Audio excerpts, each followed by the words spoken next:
नाजरीन, Soviet union का अफगानिस्तान पर हमला एक गेम चेंजर था जिसने दो सुपर पावर्स पर मबनी वर्ल्ड ऑर्डर का बोरिया बिस्तर लपेट दिया और सर्द जंग का खात्मा कर दिया। इसके नतीजे में सोवियत यूनियन टुकड़े टुकड़े हुआ, दीवारें बर्लिन टूटी और मशरकी यूरोप को सोवियत कंट्रोल से आज़ादी मिली। अमेरिका दुनिया की वाहिद सुपर पावर के तौर पर उभरा। इस हैरत अंगेज तब्दीली में पाकिस्तान और अमेरिका दोनों का बहुत बड़ा किरदार था। पाकिस्तानी हुकूमत को याद था कि कैसे 1971 में सोवियत यूनियन ने भारत के साथ मिलकर पाकिस्तान के मशरकी बाजू को बांग्लादेश बना दिया था और अमेरिका को वियतनाम में अपनी शिकस्त का बदला चुकाना था। इसलिए अफगानिस्तान में जब दोनों को अपने मुश्तरका दुश्मन से हिसाब करने का मौका मिला तो वो मुत्तहिद हो गए। लेकिन इस सूरत हाल में भी अमेरिका ने भारत के मुफादात का ख्याल रखने पर ज्यादा तवज्जो दी। इस वीडियो में हम आपको दिखाएंगे कि कैसे सोवियत यूनियन अफगानिस्तान पर काबिज हुआ। अमेरिका जो एटमी प्रोग्राम की वजह से पाकिस्तान के खिलाफ था, इसने कैसे इस्लामाबाद से दोबारा इत्तेहाद कायम किया।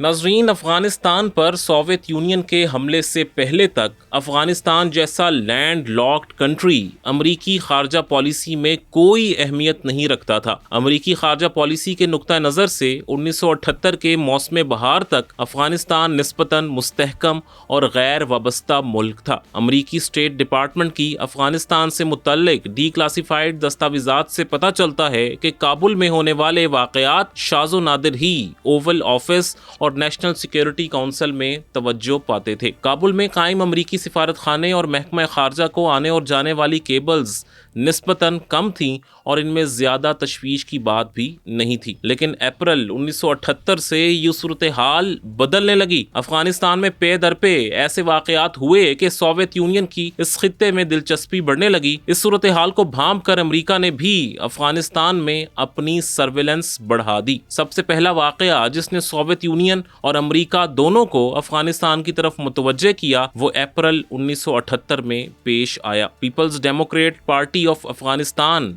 PDPA जो कम्युनिस्ट रुझानात रखती थी, इसने अफगान सदर दाऊद खान का तख्ता उलट दिया। दाऊद खान को उनके पूरे खानदान समेत कत्ल कर दिया गया। 27 अप्रैल 1978 को काबुल से अमरीकी सिफारत खाने ने वाशिंगटन को टेलीग्राम भेजा जिसमें कहा गया कि सदर दाऊद मुकम्मल तौर पर और हमेशा के लिए ख़त्म हो गए हैं। अफगान कैलेंडर में इस महीने का नाम सौर था, इसलिए अफगानिस्तान में इस इनकलाब को सौर इनकलाब का नाम दिया गया। दाऊद खान खुद भी 1973 में अफगान बादशाह जाहिर शाह का तख्ता उलटकर इक़्तिदार पर काबिज हुए थे, लेकिन 5 साल के अंदर उनकी हुकूमत का तख्ता भी उलट दिया गया था। ये काम सोवियत यूनियन की आशीर्वाद से हुआ था। वाशिंगटन में बैठे अमरीकी पॉलिसी मेकर्स भांप गए थे कि अफगानिस्तान अब कोई बड़ी जंग होने जा रही है जिसमें सोवियत यूनियन भी जरूर शामिल होगा। अमरीका दिल से चाहता था सोवियत यूनियन इस जंग में जरूर शामिल हो। सिर्फ 5 साल पहले 1973 में अमरीका ने वियतनाम में शिकस्त खाई थी। अमरीका की इस शिकस्त में सोवियत यूनियन ने बुनियादी किरदार अदा किया था। वियतनाम के कम्युनिस्ट जंगजू सोवियत यूनियन से असलहा लेकर अमेरिका से लड़ते थे, इसलिए अमेरिका भी अब इस इंतजार में था कि सोवियत यूनियन भी किसी जंग में फंसे ताकि वियतनाम का हिसाब बराबर किया जा सके। इसलिए जब अफगानिस्तान में गड़बड़ शुरू हुई तो अमेरिका फौरन हरकत में आ गया। वाशिंगटन से काबुल में अमेरिकी सिफारत खाने को यह हुक्म दिया गया कि वो काबुल की लम्हा बलम्हा सूरत हाल से वाशिंगटन को आगाह रखे। अगले 1.5 साल के दौरान अमेरिकी पॉलिसी साजों के लिए अफगान बहरान की अहमियत बतदरीज बढ़ती गई। इसके साथ साथ इस मामले में एक और मुल्क ने भी दिलचस्पी लेना शुरू कर दी। ये मुल्क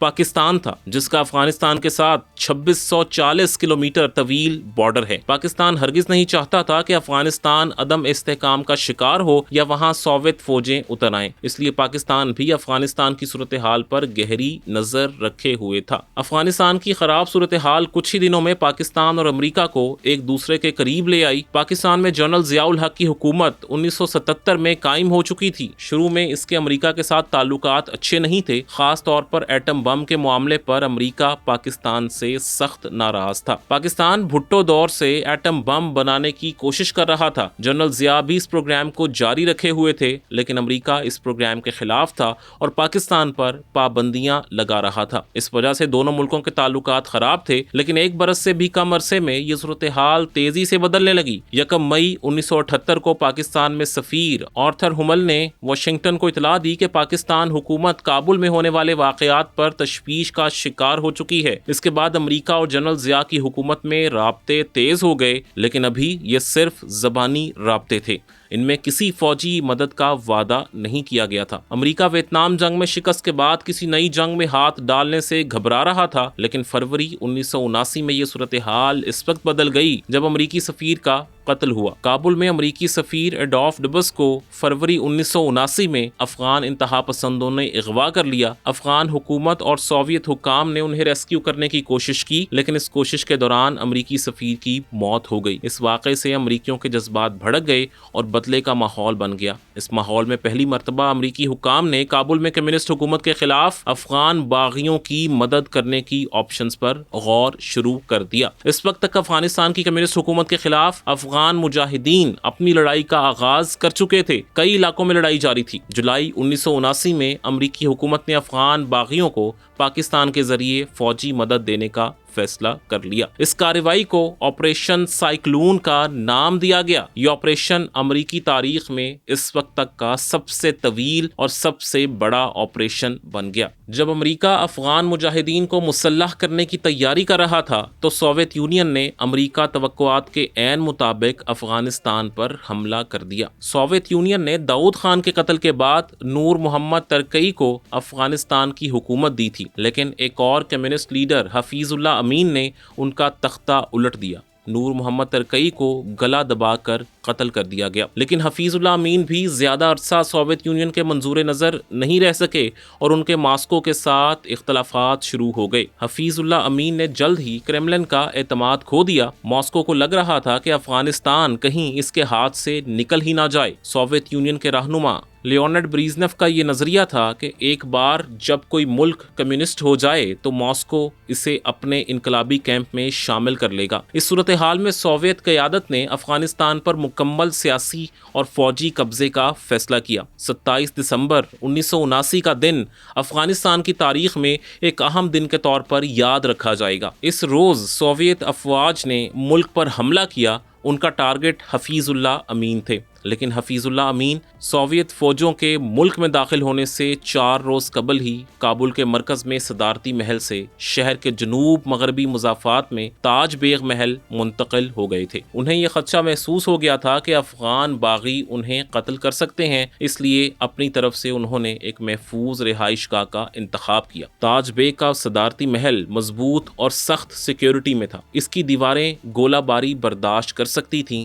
اس محل تک آنے والی ہر سڑک کو بارودی سرنگیں بچھا کر بند کر دیا گیا تھا۔ آنے جانے کے لیے صرف ایک سڑک کھلی تھی، لیکن وہاں بھی افغان فوجی دستے بڑی تعداد میں تعینات تھے۔ افغان فوج نے اس سڑک کے ارد گرد ہیوی مشین گنز اور توپیں نصب کر کے اسے محفوظ بنا لیا تھا۔ محل کے اندر حفیظ اللہ امین کے رشتہ دار اور اعتبار والے لوگ ان کے محافظ تھے۔ محل کی حفاظت کے لیے 7 چوکیاں تھیں اور ہر ایک چوکی پر 4 سنتری مشین گن، مارٹر گولے اور خود کار رائفلز کے ساتھ تعینات تھے۔ ہر 2 گھنٹے بعد ان کی ڈیوٹی بدلتی تھی۔ محل کے باہر 2500 صدارتی گارڈز بھی اسلحہ اور ٹینکوں کے ساتھ موجود تھے۔ سوویت یونین کو شک تھا کہ حفیظ اللہ امین امریکہ کے ساتھ خفیہ رابطے میں ہیں، وہ جلد ہی افغانستان کو امریکہ کا اڈا بنا دیں گے، اس لیے سوویت یونین نے انہیں راستے سے ہٹانے کا فیصلہ کر لیا تھا۔ لیکن پہلے انہیں فوجی آپریشن کی بجائے زہر سے مارنے کی کوششیں کی گئیں۔ 13 دسمبر 1979 کو روسی خفیہ ایجنسی KGB نے انہیں پیپسی میں زہر دینے کی کوشش کی، لیکن زہر نے کام نہیں کیا۔ حفیظ اللہ امین بچ گئے، تاہم ان کے ایک بھانجے کی طبیعت کچھ دیر خراب رہی۔ کچھ دن بعد انہیں دوبارہ زہر دینے کی کوشش کی گئی۔ اس کے لیے سوویت یونین کی خفیہ ایجنسی KGB کا ایک ایجنٹ مخائل طالبوف حفیظ اللہ امین کے محل کے عملے میں شامل کیا جا چکا تھا۔ یہ ایجنٹ باورچی کے روپ میں کام کر رہا تھا اور اس کے لیے کسی کو بھی زہر دینا آسان تھا۔ دوسری طرف حفیظ اللہ امین سوویت یونین کی پلاننگ سے بے خبر اپنی अपनी हुकूमत जारी रखे हुए थे। उन्हें आखिरी वक्त तक यकीन नहीं था कि मॉस्को उन्हें कत्ल करना चाहता है, इसलिए अपने कत्ल से चंद घंटे पहले उन्होंने अपने महल में एक दावत मुनक्किद की। उन्होंने अपने साथियों से कहा कि सोवियत यूनियन उनकी मदद के लिए फौजी भेज रहा है, पैराशूटर्स या छाता बरदार काबुल में उतर रहे हैं, सब ठीक ठाक चल रहा है। मैं और रूसी वजीर खारजा कॉमरेड ग्रोमैको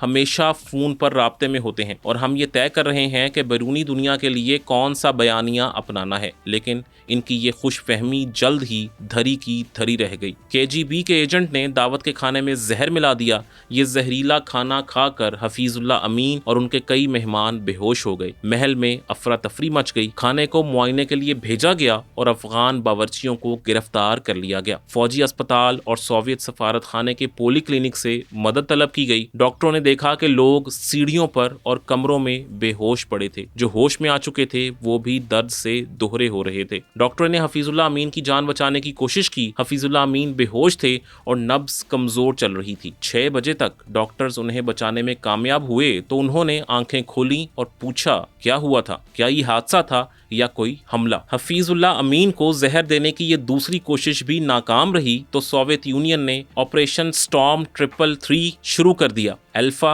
और वेम्पल नामी 2 कमांडो ग्रुप्स ने सदारती महल पर हमला करके कब्जा कर लिया। इस दौरान जबरदस्त जंग हुई।